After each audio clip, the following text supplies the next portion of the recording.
Imagine sitting at a really high-stakes negotiating table. Right. The representative to your left controls the vast energy resources your economy, desperately needs to survive the next decade. Yeah. And then the representative to your right represents your nation's oldest geopolitical rival, a state with whom you share a highly contested, incredibly volatile border. Sounds intense. It is. And at the head of the table sits a global superpower actively seeking to rewrite the rules of international technology and finance. Oh, wow. Now, in 2025, that wasn't just a hypothetical scenario. That was the exact precarious reality for India at the Tianjin Summit. Exactly. You are stepping into a high-retention strategic briefing focused entirely on International Relations Chapter 34, the Shanghai Cooperation Organization, or the SCO. Let's get into it. This deep dive is engineered for you to master the shifting tectonic plates of this critical block. We are operating directly from your source material to trace the genesis of the SCO, dissect India's highly calculated gamble in joining an organization dominated by Beijing and featuring Islamabad. And finally, we'll analyze the paradigm-altering pivot we just witnessed at the 2025 Tianjin Summit. Okay, let's unpack this.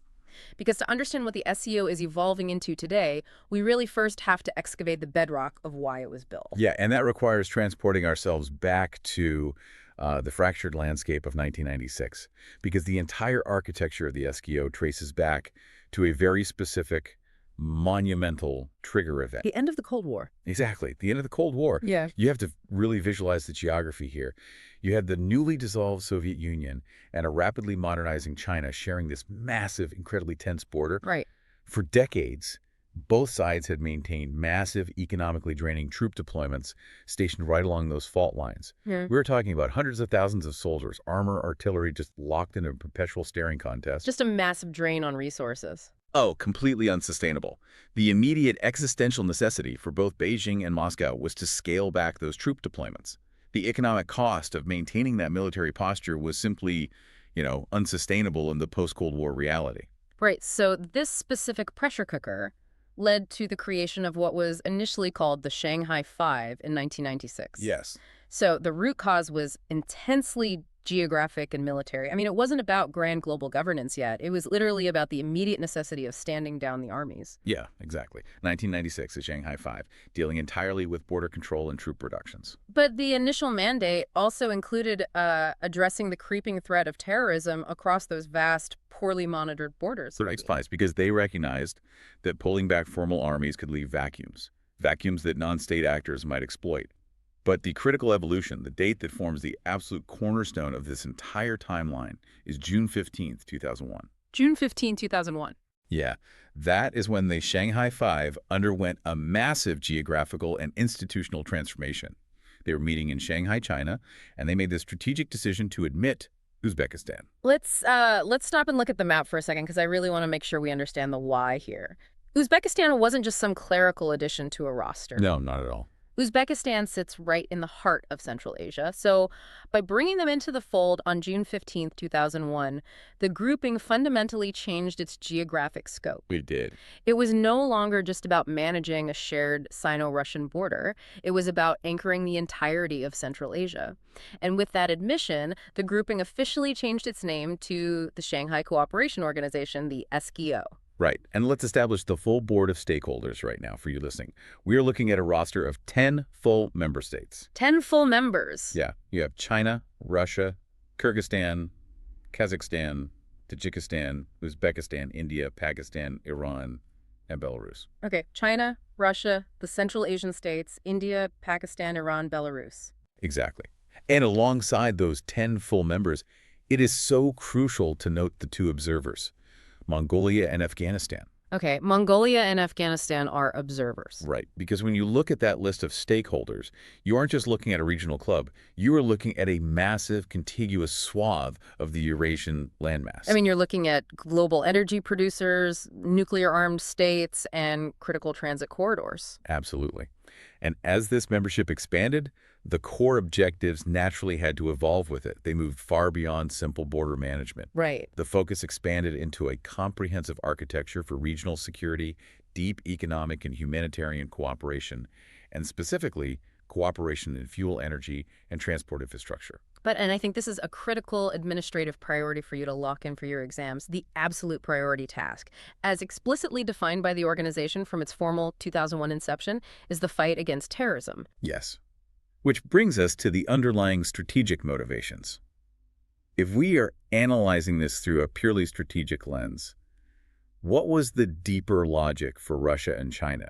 It really seems like they were building a massive geopolitical counterweight. They absolutely were. The strategic logic in those early formative years functioned, essentially, as a de facto defense pact between Russia and China. Interesting. It was a highly calculated mechanism designed to balance the growing U.S. presence in the Central Asian region, particularly in the years following the Cold War and into the early 2000s. Right, because the U.S. was suddenly very active there. Exactly. So by stabilizing their shared borders, reducing military friction between themselves, and creating a unified front on regional security, Beijing and Moscow were actively laying the early groundwork for multipolarity. Yeah. They were building a continental structure to push back against what they viewed as a unipolar, U.S.-led world order. I have to challenge that specific framing, though, because the source text introduces a fascinating contradiction here. You just described it as a de facto defense pact designed to balance U.S. presence. Yeah. If I am analyzing that, it sounds exactly like a closed alliance. It sounds like an anti-NATO for the East. But does the SCO actually operate like NATO? Like, if a member state is attacked, are the others legally obligated to go to war? That is the exact analytical trap many fall into, and it is a vital distinction to make. Okay. The official legal and institutional documentation strictly refutes the idea of an anti-NATO. The SCO Charter explicitly emphasizes that the organization is not a bloc. Really? Yes, it is not a closed alliance with mutual defense triggers. Furthermore, the Charter explicitly states it is not directed at any specific country or group of countries. So, strategically, it functions as a geopolitical counterweight to the West, but legally and institutionally, it provides itself complete, plausible deniability. Exactly. It rejects the architecture of Cold War-style bloc politics on paper while executing a balancing strategy in reality. You nailed it. It's a much more flexible, nuanced architecture than NATO. And that brings us to their absolute institutional priority, the rejection of terrorism. The member states establish a legal framework that rejects all acts, methods, and practices of terrorism. But the phrasing they codified in their agreements is very specific, and it is highly relevant for your policy analysis. Right, because defining terrorism on an international stage is notoriously difficult. I mean, one nation's terrorist is often another nation's strategic proxy. How did the SCO navigate that minefield? Well, the Declaration mandates that the struggle against terrorism must be conducted strictly on the basis of the norms and principles of international law. Okay. Crucially, it dictates that terrorism must not be identified with the struggle against any religion, country, or nationality. But perhaps the most vital policy terminology you need to highlight is this. The fight against terrorism must be free from bias and double standards. Let's unpack double standards, because that isn't just diplomatic fluff. That is a pointed critique. Oh, absolutely. When the SCO says no double standards, they're essentially calling out Western nations, implying that the West classifies certain groups as terrorists when it suits them, but supports similar groups as freedom fighters when it aligns with Western interests. Right. The SCO is demanding a unified, uncompromising definition across their Eurasian bloc. And actually operationalize this to make sure it isn't just a paper declaration. They signed an agreement to set up a very specific institutional body. Yes. The Regional Anti-Terrorist Structure, universally known by its acronym REAS. REAS. Yeah, this is the Intelligence Sharing and Operational Coordination Hub for the SCO. Think of REAS less like a centralized database and more like a geopolitical neighborhood watch. In a neighborhood where several of the houses actively distrust each other, Right. but they all agree they absolutely cannot let a fire burn down the entire block. That perfectly transitions us into the impact sequence of these early developments. Yeah. In any strategic analysis, tracing the chain of cause and effect is everything. Yes. Let's map out how the SCO functions systemically. Right. We start with geopolitics. The foundational step was resolving those massive post-Cold War Sino-Russian border disputes. And that initial geopolitical stabilization acted as a key. And what did it unlock? It unlocked the economy. With borders secure, the door opened for regional economic integration, fuel energy agreements, and transport cooperation across the Eurasian landmass. Okay.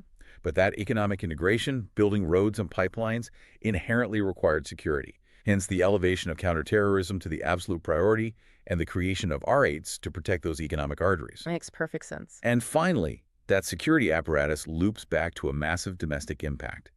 By neutralizing extremist threats through R8s, the member states ensure their own internal regime survival and domestic stability. So, geopolitics, unlocking the economy, demanding security, which guarantees domestic stability. This sequence, from border disputes to domestic survival, perfectly illustrates the early pursuit of strategic autonomy. By creating their own regional security architecture, completely free from Western intervention or oversight, these Eurasian nations were attempting to insulate their domestic environments while simultaneously reshaping the broader geopolitical balance. Let's run a rapid conversational revision loop to cement this first section. We really need these foundation stones locked in place before we introduce India to the board. Okay, let's do it. We started in 1996 with the Shanghai Five, driven by the need to manage massive troop deployments along post-Cold War borders. Right. The critical pivot happens on June 15, 2001 in Shanghai. The admission of Uzbekistan triggers the formal name change to the SCO. Yep. We are dealing with 10 full members: China, Russia, Kyrgyzstan, Kazakhstan, Tajikistan, Uzbekistan, India, Pakistan, Iran, and Belarus, plus 2 observers, Mongolia and Afghanistan. The organization's purpose evolved from simple border management to comprehensive regional security, with the absolute, legally defined priority being the fight against terrorism operationalized through RATs, the Regional Anti-Terrorist Structure. Let me pose a rhetorical active recall question to test that foundation for you listening. If you were asked to pinpoint the exact moment the SCO transitioned from a localized border management group into a true continental organization, what year and which country's admission would you cite? The analytical target there is 2001 and the inclusion of Uzbekistan. Exactly. Furthermore, if you are pressed on whether the SCO is the NATO of the East, how does the Charter equip you to answer? The crucial recall point is that the Charter explicitly rejects bloc politics, stating it is not a closed alliance and not directed at any specific nation. Excellent. Now let's translate this into your strategic briefing frameworks. If you're ever pressed for time, say you need to draft a concise 150-word executive summary on the genesis and core objectives of the STO, here is your structural pillar. Okay, how do we structure that? You begin by defining the SCO and immediately trace its evolution from the 1996 Shanghai Five to its formal establishment on June 15, 2001. Got it. You must explicitly list all 10 members and the 2 observers to establish the geographic scale. Then you conclude by stating the core objectives, tracing the trajectory from initial military border management to comprehensive regional security, placing heavy emphasis on the creation of RATs. And if your objective requires a more comprehensive 250-word structured analysis, you need a distinct intro, body, and conclusion. Right.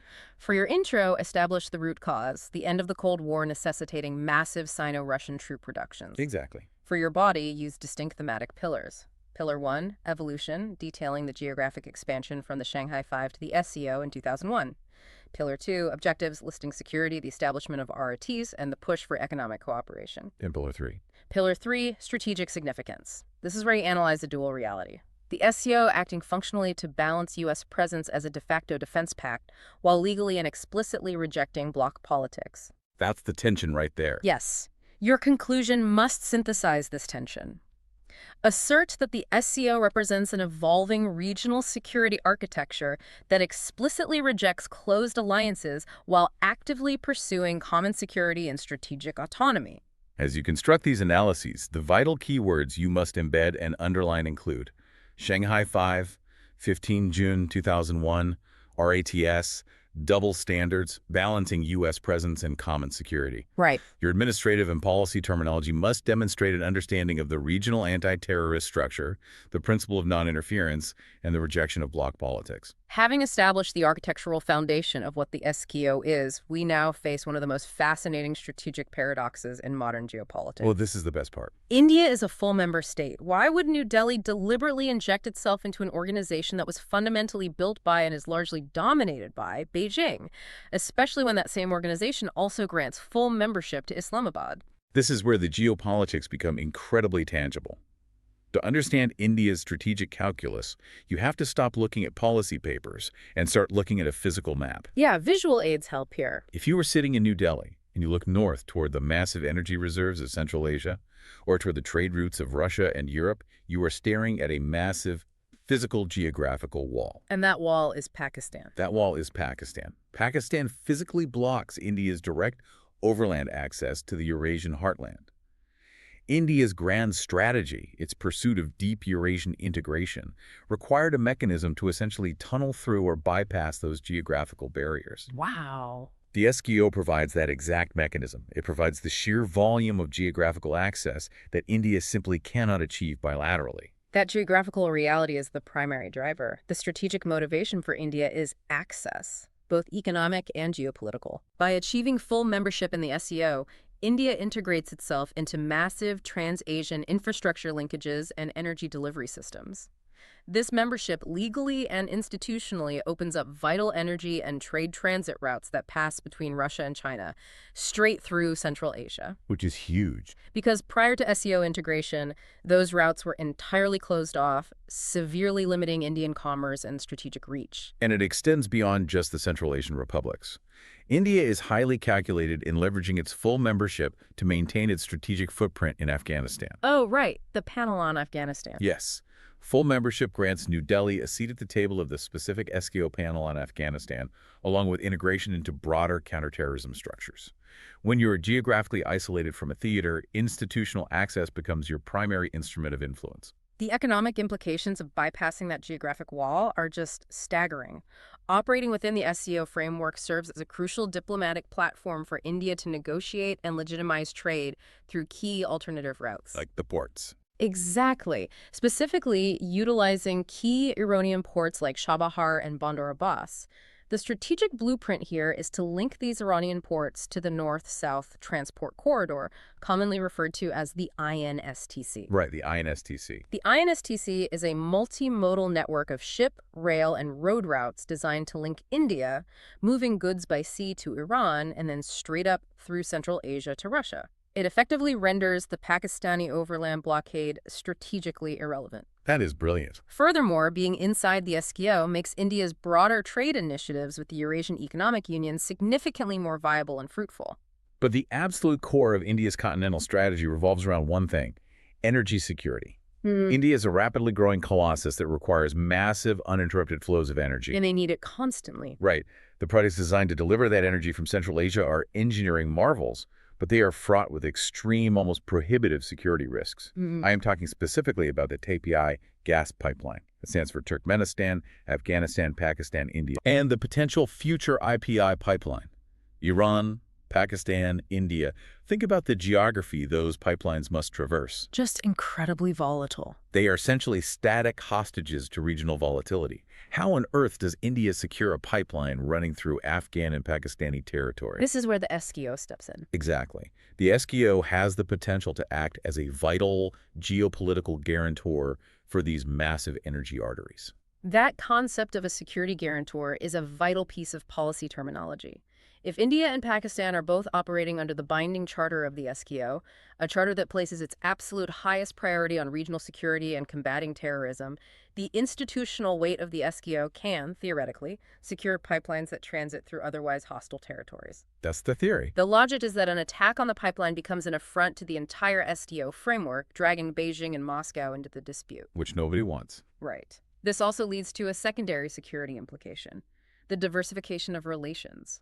SCO membership allows India to diversify its diplomatic and security interactions with China. Right. It's not just the border. Exactly. Instead of interacting solely through the lens of tense, militarized border standoffs in the Himalayas, Indian and Chinese officials can engage routinely on anti-terrorism protocols and regional security architecture through mechanisms like RTs. I hear the strategic logic, but let's apply some critical skepticism here. Let's look at the immense risks explicitly outlined in the source text. Okay. India is essentially joining a corporate board of directors, where a rival board member actively wants to block every single proposal New Delhi makes. You mean Pakistan? Yes. The root cause of this risk is glaringly obvious: the deep historical and ongoing bilateral differences between India and Pakistan. If the SCO operates on consensus, doesn't bring the Indo-Pak rivalry into the room, guarantee the organization will suffer from institutional paralysis? That is precisely the central geopolitical risk, and the source text does not shy away from it.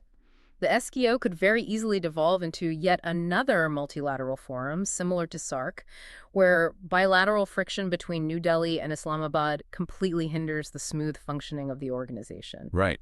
If consensus is required to move forward on economic or security initiatives, a rival nation holds a de facto veto. So you have to ask, how does India manage this severe institutional risk? How does it justify the gamble? If we connect this to the broader geopolitical picture, India's response is a masterclass in grand strategic balancing. Right, because India isn't putting all its chips on the SDO. Let's break down that balancing strategy because it's the key to understanding India's modern foreign policy. India essentially operates a dual-track grand strategy. On the continental landmass, it leverages the STO. It uses this Eurasian bloc to ensure its energy security, secure overland supply chains, and gain vital access to Central Asian resources. This perfectly aligns with its domestic push for Atmanirbhar Bharat, or self-reliance, by ensuring it has the raw material inputs necessary for growth. But New Delhi is acutely aware of the heavy Chinese dominance within the SCO. Exactly. So to balance that dominance, India simultaneously engages in aggressive maritime alliances, most notably the Quade. The Quade. Yes, operating in the Indo-Pacific alongside the US, Japan, and Australia. The formula is elegant in its pragmatism. India leverages continental integration through the SCO for economics and energy, while simultaneously leveraging maritime partnerships through the Quade for security balancing against China. Let's trace the impact sequence for India's SCO strategy, watching how one domino knocks over the next. Okay, map it out. We start with geopolitics. New Delhi utilizes SCO membership to systematically and geographically bypass the Pakistani overland blockade. Economy. This geopolitical maneuvering directly allows India to access previously unreachable Central Asian gas reserves and massive Eurasian trade routes. Like security. Security. To protect these new economic lifelines, the SCO's institutional framework and RATs act as a guarantor for highly vulnerable infrastructure like the TAPI and IPI pipelines. And the domestic impact. Domestic impact. Ultimately, securing these pipelines and trade routes through the INSTC directly ensures India's domestic energy security, fueling its internal economic stability and growth. The logic forms a perfectly linked self-reinforcing chain. You solve the geopolitical blockade, which opens the massive economic transit route, which then requires a regional security guarantee, which ultimately fuels domestic survival and prosperity. Let's run a rapid revision loop for Section 2 because we just covered a massive amount of geographical and strategic ground. We are locking in the specifics of India's strategic gains and the mechanisms it uses. Keep these terms at the front of your mind. Chabahar and Bandar Abbas are the critical Iranian ports. The North-South Transport Corridor, or INSTC, is the multimodal network linking India to Russia via those Iranian ports bypassing Pakistan. The massive energy projects are the TPI pipeline, Turkmenistan, Afghanistan, Pakistan, India, and the IPI pipeline, Iran, Pakistan, India. And don't forget the broader trade. Right. India seeks fruitful trade initiatives with the Eurasian Economic Union, and it utilizes its full membership to access the SCO panel on Afghanistan to maintain its regional influence. Let's trigger your active recall for the listeners. Think about the vulnerabilities of continental energy. Which two major highly volatile gas pipelines does India hope the SCO can potentially help guarantee? You should be immediately picturing the acronyms TPI and IPI. Furthermore, if you are tracing the route to bypass Pakistan, which two specific Iranian ports are utilized to connect India to the North-South Transport Corridor? The geographic recall targets are Chabahar and Bandar Abbas. Moving to your strategic reefing frameworks for Section 2. If you need to produce a highly concentrated 150-word analysis of India's strategic calculus for joining the SDO, your framework is straightforward. What's the structure? Outline India's strategic imperatives. State the absolute necessity for energy security, explicitly citing the TPI and IPI pipelines as vulnerable assets requiring a guarantor. Right. State the need for connectivity, citing the INSTC, the Chabahar port, and the imperative of Central Asian access. Note the importance of participating in regional counterterrorism structures like RIs. At the risk. Finally, you must juxtapose these massive theoretical gains against the primary glaring risk, the high potential for India-Pakistan bilateral disputes to cause institutional paralysis within the forum. For a more comprehensive 250-word analytical structure regarding India's SCO strategy, multipolarity, your intro must definitively state that India's inclusion marks a historical shift toward deep Eurasian integration, driven by the need to overcome geographic isolation. Right. Your body should be structured around distinct strategic pillars. Pillar 1, economic gains, specifically detailing access to the Eurasian Economic Union and the establishment of new transit routes that successfully bypass Pakistan. Pillar 2. Pillar 2, energy security, explaining the SCO's vital theoretical role as a regional guarantor for the TPI and IPI pipelines. Pillar 3, geostrategic influence, citing the diplomatic access gained through the panel on Afghanistan and the logistical reach of the INSTC via Chabahar and Bandar Abbas. And Pillar 4 has to be the risks. Yes. Pillar 4, risks, clearly identifying the friction of Indo-Pak bilateral relations. Your conclusion must synthesize this reality. Assert that the SCO is an indispensable vehicle for India's continental grand strategy, even as New Delhi manages the severe institutional challenges posed by its bilateral rivalries. The absolute vital keywords to embed in this analysis are Transasian infrastructure, Chabahar, Bandar Abbas, North-South Transport Corridor, or INSTC. Eurasian Economic Union. Yes, Eurasian Economic Union, TPI, IPI, and the panel on Afghanistan. Your administrative terminology should feature phrases like energy transit routes, security guarantor, counterterrorism structures, and bilateral differences. We have established the genesis in 1996 and 2001. We have thoroughly dissected India's complex strategic calculus for joining the bloc. Now, we must transition to the current reality because the organization we just described has recently undergone a massive structural paradigm shift. We are shifting our focus entirely to the 2025 Tianjin Summit. And I cannot overstate this. The summit represents an evolution far beyond the original 1996 mandate of managing border troops. And it pushes far beyond the 2001 focus on counterterrorism. It's a completely different game now. The foundational background you need is this.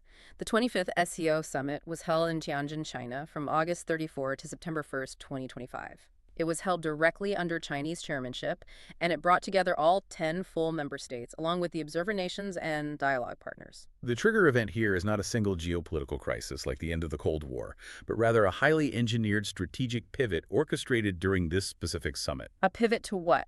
In Tianjin, we observed a definitive, measurable shift.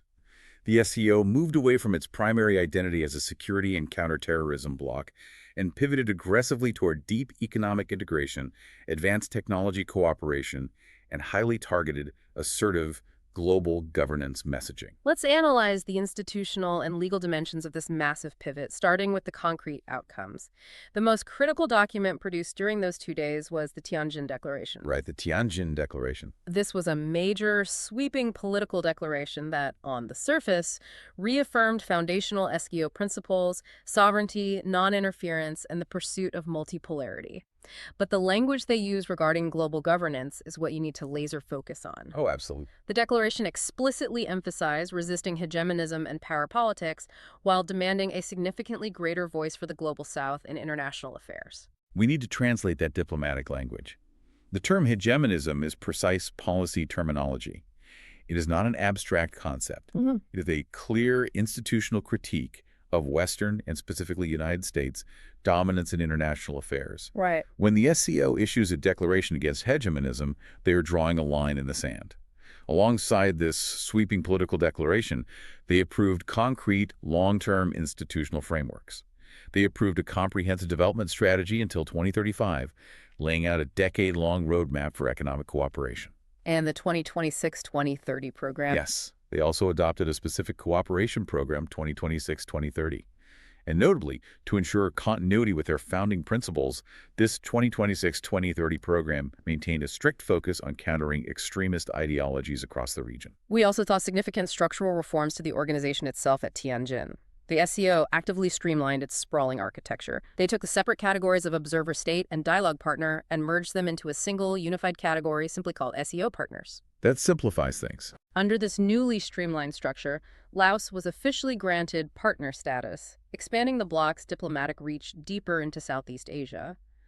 Furthermore, on a cultural integration level, they designated the city of Cholpanada, located in the Kyrgyz Republic, as the official tourist and cultural capital of the SCO for the 2025-26 period. While those structural and cultural reforms are important for the organization's cohesion, the economic implications of the Tianjin Summit are truly staggering, and they represent a direct challenge to the post-WWII financial order. How so? The member states made the monumental decision to establish an SCO Development Bank. The explicit intent of this bank is to finance massive infrastructure and development projects directly among SCO member states. This is a deliberate structural move toward institutional financial independence from the West. And China wasted absolutely no time stepping in to capitalize this new initiative. According to the specific reports cited in your source material, China used the summit to announce massive financial commitments. Huge commitments. They pledged 2 billion yuan in outright free aid and a staggering 10 billion yuan in loans directed specifically to an SCO banking consortium. 12 billion total. Right. Furthermore, to fuel this economic expansion, they approved a comprehensive roadmap for energy cooperation until 2030, along with several other sectoral frameworks. Now, I have to push back on the framing of this economic architecture. Okay. We just discussed India's pursuit of strategic autonomy. But when a member state accepts massive loans from a bank entirely capitalized by Beijing, are these Chinese loans a genuine mechanism for regional development, or are they a Trojan horse? That's the question. Are they a mechanism for creating severe, inescapable regional economic dependence on China? That tension is exactly what makes the SCO Development Bank so fascinating. It ties directly into the modern concepts of geoeconomics and sanctions resilience. Sanctions resilience, right. The establishment of an SCO Development Bank, flooded with 12 billion yuan of Chinese capital, has massive long-term systemic implications. Yes, on one level, it absolutely creates dependence dynamics. Smaller Central Asian states, desperate for infrastructure, become deeply indebted to Beijing. But at the bloc level? Strategically, at the bloc level, it creates an alternative global financial architecture. Think about the mechanics. If SCO members are borrowing from an SCO bank, and they are doing so in yuan rather than dollars, they are entirely bypassing Western financial institutions like the IMF and the World Bank. Wow. They're actively reducing their reliance on the US dollar. This makes the entire Eurasian bloc vastly more resilient to Western economic sanctions. It is a financial shield. It's an incredible balancing act, trading one form of dependence for another in the name of sanctions resilience. Yet even as they build this massive alternative economic architecture, the text confirms they are not abandoning their original 2001 security mandate. No, not at all. The security implications remain deeply embedded. The Tianjin Summit strongly reaffirmed the commitment to fighting what the SCO universally terms the three evils. You must commit these three to memory: terrorism, separatism, and extremism. The three evils. Yes. The SDO recommitted to deep counterterrorism cooperation, widespread intelligence sharing through our allies, and strictly emphasized, once again, the policy of non-double standards in counterterrorism. But the reality of Tianjin is that the traditional security focus, the board guards and anti-terror raids, was vastly overshadowed by the geopolitical and technological implications of the summit. The SCO has officially entered the fight over global digital infrastructure. So, translate this for me. What does this pivot to digital infrastructure actually mean for the future of regional power? If I'm an analyst looking at the 2030 horizon, what am I seeing? It means the primary battlefield has shifted. It has moved from physical borders and pipelines to digital networks and data sovereignty. The summit heavily emphasized, for the first time on this scale, deep cooperation as artificial intelligence, the digital economy, and next-generation technologies. AI cooperation. Yes. The member nations actively agreed on a comprehensive AI cooperation framework. Crucially, as the centerpiece of this technological push, China offered all SCO members access to its Beidou satellite navigation system. Beidou. Beidou is China's direct, sovereign alternative to the American GPS system. Alongside Beidou access, Beijing proposed establishing a centralized AI cooperation center for the bloc. This is exactly where India's strategic response becomes critical and incredibly delicate. Visualize the room. India is operating inside this Chinese-chaired summit in Tianjin. The Indian delegation is watching Beijing offer massive satellite systems and foundational AI infrastructure to the entire region. Right. If India simply nods along, it risks becoming digitally subordinate to China. India's response, as explicitly noted in the text, was to heavily emphasize the absolute necessity of equal rights for all states in AI development. Equal rights. What New Delhi is doing here is fighting for digital sovereignty within the bloc. They are demanding that the future technological architecture of Eurasia not be entirely monopolized by or subordinate to Chinese tech giants. They are resisting a new form of technological dependence. And this technological maneuvering feeds directly into the broader future implications regarding global governance that we saw in the Tianjin Declaration.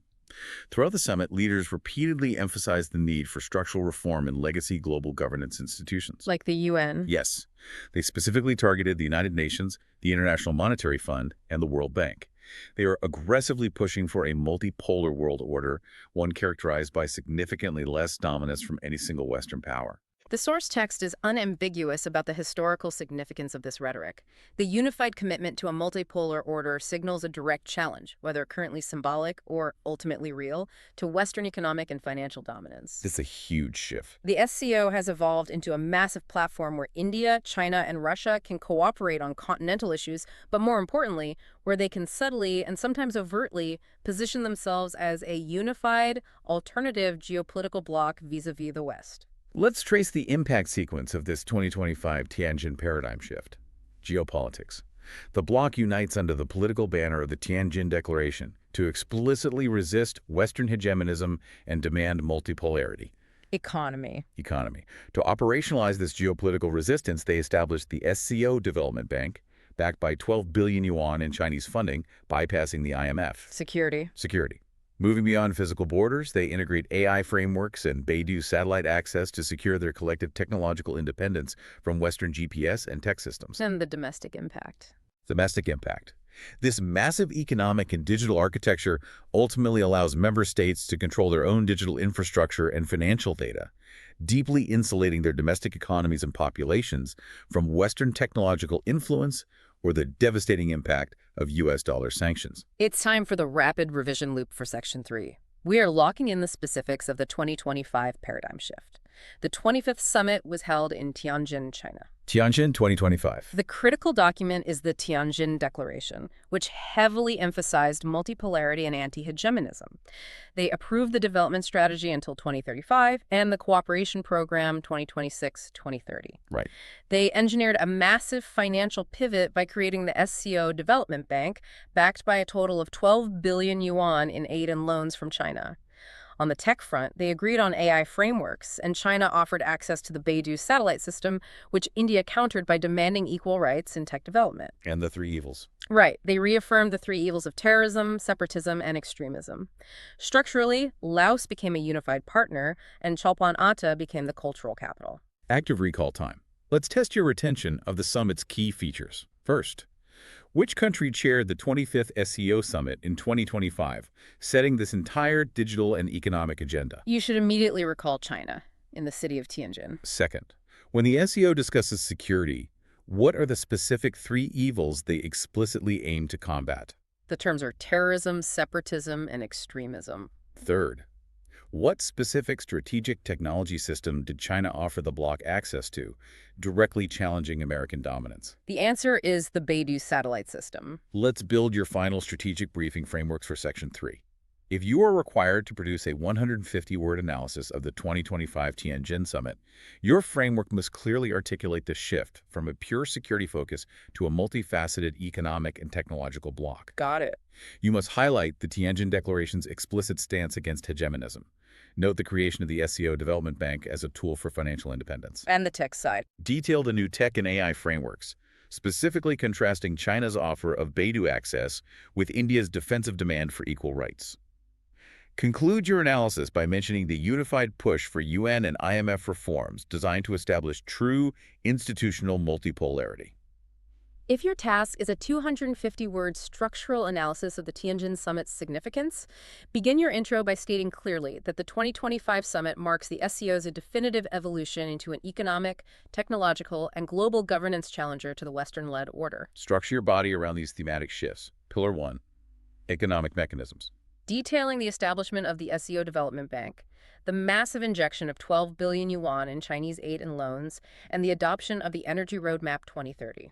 Pillar 2, tech and digital architecture. Explaining the new AI framework, Beidou satellite integration, and India's crucial defensive equal rights stance regarding digital sovereignty. Pillar 3, Institutional shifts. Noting the consolidation of partners like Laos and the Tianjin Declaration's anti-hegemonism mandate. And Pillar 4, security continuity.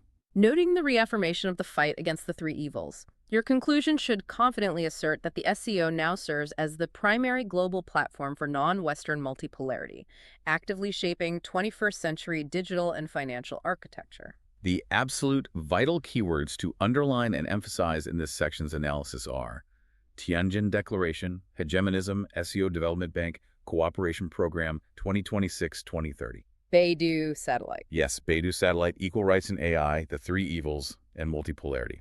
The administrative terminology you must deploy fluently includes global governance messaging, economic integration, dependence dynamics, and dialogue partner consolidation. We have meticulously covered the complete timeline, from the Cold War borders to the digital battlegrounds of 2025. We need a final revision capsule to synthesize this massive strategic trajectory. Let's execute a dense chronological synthesis of the source material. Commencing the final 60-second revision capsule.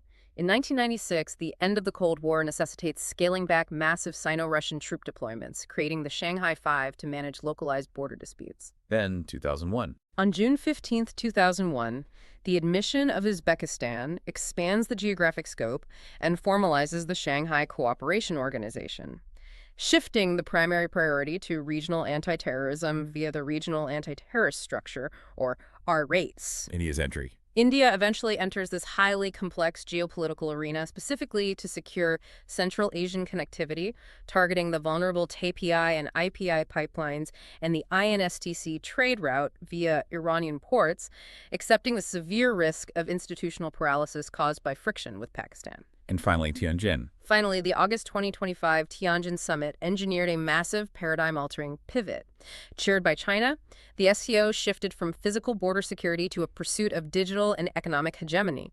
They launched the SCO Development Bank, integrated sweeping AI frameworks in the Beidou satellite system, and issued the Tianjin Declaration to actively challenge Western economic and technological dominance under the banner of a multipolar world order. This entire evolution, from 1996 to 2025, brings us right back to India's ultimate strategic dilemma, a tension that is woven throughout every chapter of this text. It's a precarious equation. India is attempting to balance an incredibly precarious equation. It desperately needs the SCO. It needs it for continental energy security, for the institutional guarantees over pipelines like TPI, and for vital access to Eurasian supply chains that bypass Pakistan. But the dependence... However, by deeply integrating into the post-2025 SCO architecture, India must now manage the rapidly growing dependence dynamics of Chinese technological and financial systems. The SCO Development Bank and the Beidou network are now deeply embedded within the exact same grouping India relies on for its continental survival. Which leaves us with a critical strategic question, one you need to deeply mull over as you synthesize this material and prepare your analyses. It's the central question. As the SCO aggressively attempts to build parallel global institutions, like its own development bank capitalized in yuan, and localized AI frameworks running on Beidou, all designed to counter the IMF and Western technology, will developing member nations actually achieve true strategic autonomy? Or, by embracing this new architecture, will they simply trade their historical Western financial dependence for a new, perhaps vastly more pervasive Eastern digital and technological dependence? This briefing module on International Relations, Chapter 34, the Shanghai Cooperation Organization, is now complete.